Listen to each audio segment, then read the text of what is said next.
Salve pessoal, bem-vindos ao Abre Chaves, eu sou o Pedro e neste vídeo vamos falar de enums, os enumeradores. Bora lá!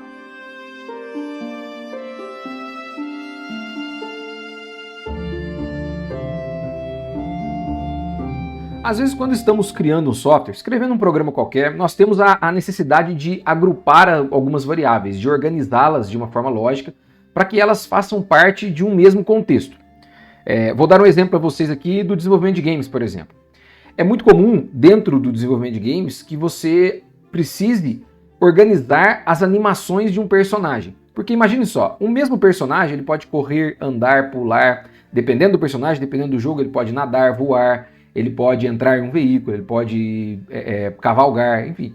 Ele pode fazer uma infinidade de coisas. Para cada coisa que ele faz, você precisa de uma animação específica.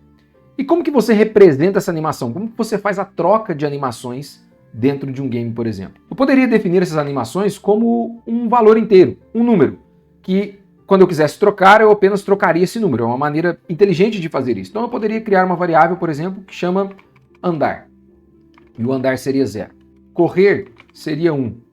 Eu poderia colocar aqui pular, sendo 2, e assim por diante. Eu poderia criar aqui todas as variáveis possíveis. E aí dentro do bloco de código que faz essa troca, eu poderia criar uma variável também inteira que se chama animação.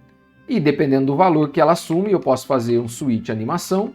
E dentro desse switch, simplesmente case, abrir escopo, case, andar. E aí eu executo as tarefas de andar, executo as tarefas de correr e assim por diante, certo? Mas essa animação, aqui nesse caso, ela poderia assumir um valor 0, 1, 2, mas você poderia colocar acidentalmente 10, que é um valor que não é considerado dentro dessa estrutura. Então o que seria o 10? O 10 seria um estado inconsistente. E aí a maneira de você, de certa forma, amarrar isso é criando os enums, os enumeradores. O que faríamos nesse caso? Aqui poderíamos criar um enum que se chama Animation State, por exemplo, que aí é um nome inclusive muito comum dentro de criação de games. Então dentro do Animation State eu poderia ter o Walk, eu poderia ter o Run, eu poderia ter o Jump. Aqui também eu tenho um estado que também é muito comum, que é o Idle, quando você está parado. E, enfim, e aqui dentro eu criei um enum. E o que é o enum? Vou apagar esses outros inteiros aqui para facilitar a compreensão. O que é o enum? O enum é uma forma de você nomear inteiros. Só pode ser inteiro, você só pode utilizar inteiro, e qualquer inteiro. Mas nesse caso, quando eu faço um enum desse jeito, ele automaticamente entende que o idle vale 0. Olha só, animation state, idle 0. Então se eu for no walk, walk 1, run 2, jump 3. Ah, eu quero começar no 1000.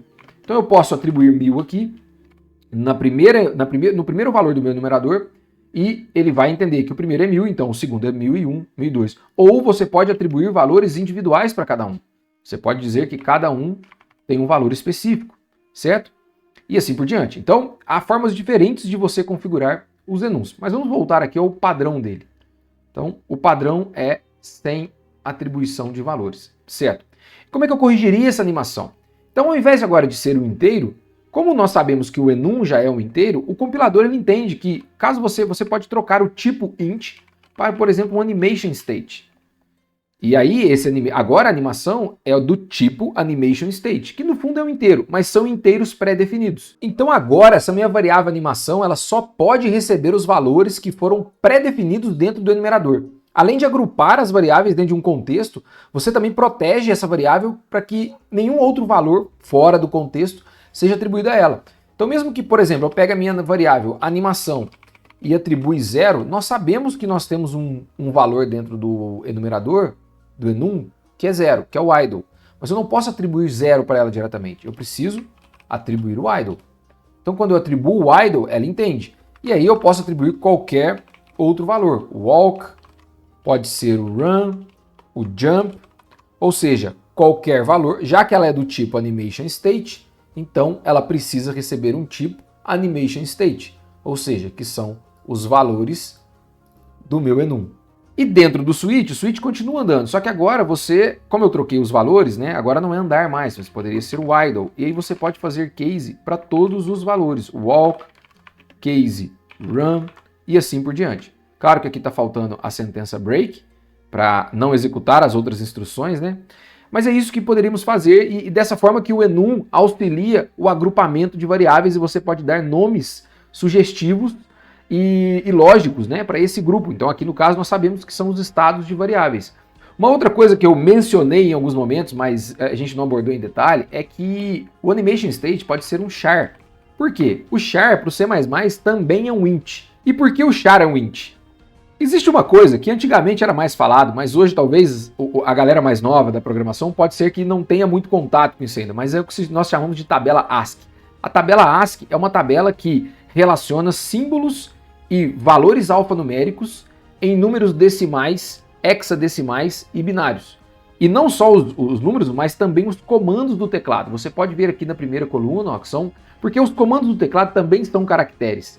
E esses caracteres são caracteres especiais para você enviar ações para o computador, para o programa, para que ele faça alguma coisa. Então nós temos algumas ações que são muito comuns, mas nós não percebemos, que por exemplo é o ESC, de escape, que aí é sair, o Enter, tem o Space, e aí tem as teclas de funções, que é o F1, F2, F, enfim. Essas são teclas que são mapeadas como caracteres que podem ser utilizadas para executar diferentes funções dentro de um programa. E a representação delas em um número vem dessa tabela ASCII. Então por isso que um char pode ser representado como um inteiro. Então voltando aqui ao nosso programa, o meu idle poderia ser a letra A, por exemplo. E o meu walk poderia também assumir outras letras. E aqui ele vai, olha só, a letra A, no caso, é 97. Então a parte de 97. Se voltarmos aqui na tabela ASCII e procurarmos pelo 97, olha só, vamos achar o 97 aqui, ó, é a letra A, ó. Certo? Então é a letra A. Aqui são 4 colunas, se tiver com dificuldade de ver, né? Então aqui nós temos a caractere, o número decimal, o octal e o hexadecimal. Então 97 é a letra A. E aí ele começa a partir da letra A preencher todas as posições.